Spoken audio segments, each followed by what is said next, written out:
inject your Webpack config now, which is for everyone's good, you can use AJX Build Plus. This is a tool created by the community which allows you to update your Webpack configuration and add some additional features to your build. Once you do this, you can just add in the end the Guess plugin and specify a Google Analytics ID. Because all of us are using Google Analytics, we can look at the user's patterns from Google Analytics. So why not use Google Analytics? What is going to happen after that is you can just type npm run builds. This is going to build your application. It is going to create individual chunks. And it is also going to open Google Chrome in order to ask you whether you want to provide read access to Guess.js. Guess.js is going to read your information, the information for your users. It is going to aggregate it. It is going to compress it and build a very simple predictive model that it can later use at runtime in order to predict where the user can potentially go. We're going to take a look at how this exactly works at the moment. But here is the result. So here is it. So when the user goes to settings now, everything is instantaneous. When they go to home, they need to wait a little bit. But on the background, in the background, we're prefetching the FAQ page because it makes sense for them to be used together based on the Google Analytics statistics. Home settings and main were pretty much in the same chunk, so that's why the first UX was instantaneous as well. And how does this work? So this is a combination between three different packages. We have the Google Analytics package, which just fetches information from Google Analytics and produces a graph. We have the Guess parser, which is my favorite part because it does some static analysis on top of your Angular application in order to map the individual chunks to Google Analytics URLs. And we have the Webpack plugin. So Guess Google Analytics is just going to use the Google Analytics view ID that you have provided. It is going to authenticate you by OAuth, and it is going to fetch this data. It is going to compress it after that and do a graph. The parser is going to look at your application statically. So it is going to look at all the route declarations. It is going to find all the load's children declarations in your Angular application. After that, based on the parameters in the routes, it is going to create a model using the information that we got from Google Analytics. And finally, we're passing all this to Guess Webpack, which adds some small piece of JavaScript to your bundles in order to let it perform this predictive prefetching. So here's how this works.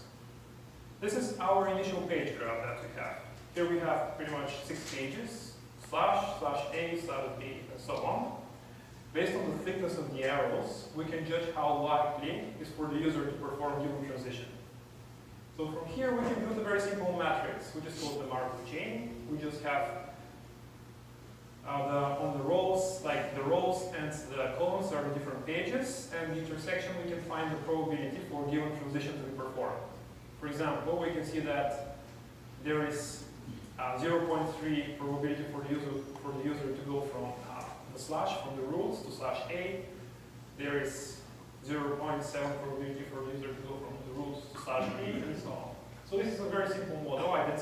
We did some experimentations with recurrent neural networks as well, but we don't necessarily get better results. So we can chat about this later. We are also setting probability threshold of 0.5. So for some users who are using worse connection, for example, they're on a very slow 2G network, we want to perform less aggressively because we don't want to really drain their connection. This probability threshold is set by looking at the effective connection type of the user. So if the user is on a slow connection, we can prefetch everything which has greater than 0.5 probability to be used in the future. First, if we suppose that the user is at the root, we can just look at the root row, and we can find that there is only one page which is with 0.7 probability to be visited. So we can just download it. We can just prefetch it to bundle. And well, it can turn out that the user is following our prediction, so they're going to /b. From /b, there is only one page where they can go next. So this is /b/a. But you can see that both /b and /b/a are covered the same way. So ahead of time, the Google Analytics, the Guess.js plugin has clustered these two chunks together because there is very high probability for them to be used together anyway, right? So we don't have to do any action here. We don't have to perform any action in this specific case.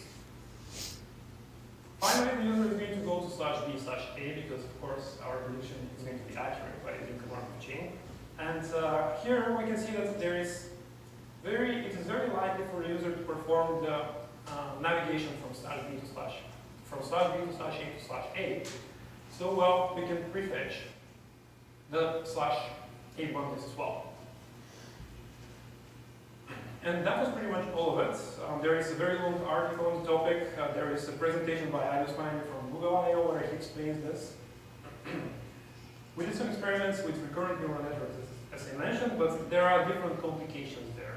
Although TensorFlow.js is tree shakeable, we need to perform a lot of computations on the GPU, and it's not really, we're not really sure how efficient this could be and how much of the user's device battery we're going to drain.